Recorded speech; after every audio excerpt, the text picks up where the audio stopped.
అమ్మా ఈ రోజు నాన్న ఎలాగన్నా అడగమ్మా. నువ్వు అడుగు. లేదు నువ్వే అడగమ్మా, ఎక్కడెక్కడ ఉన్నారు అడగమ్మా. ఏమండి ఏమండి ఏటే నాన్న చాలా రోజుల నుంచి మొబైల్ అడుగుతున్నాను కదా, ఈ రోజు మీరు నాకు ఎలాగైనా కొనివ్వాల్సిందే. సెల్ కొనేస్తే అయిపోయిందా? నెల నెల రీఛార్జ్ ఎవరు చేస్తాడు? రిపేర్లు అయితే రిపేర్లు ఎవరు చేస్తాడు? అంతమాట సెల్ అంటున్నావు, వందాలు వెళ్ళు. విజ్జు ఫోన్ అడిగావు కదరా. థ్యాంక్స్ అమ్మా, అడగగానే కొనిచ్చావు. ఆయన ఉన్నాడు ఎందుకు, ఎన్నిసార్లు అడిగించుకున్నాడు. థ్యాంక్స్ అమ్మా.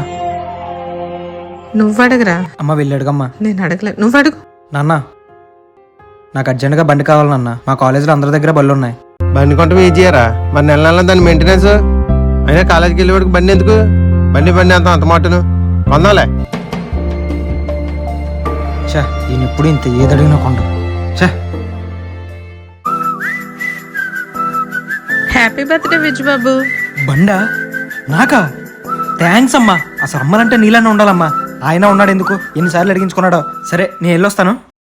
ఏంట్రా విజ్జు, 24 గంటలు ఇంట్లో ఉండే అమ్మ దగ్గర అన్ని డబ్బులు ఎలా వచ్చాయని ఒక్కసారైనా ఆలోచించావా? ఆయన్ని చులకనగా చూడకరా. నువ్వు అడిగిన ప్రతిసారి ఆయన నాకు కొనిస్తేనే నేను నీకు ఇచ్చాను. ఇదిగో బైక్ కావాలన్నాడు కదా, అడుగు అడిగి ఇచ్చే.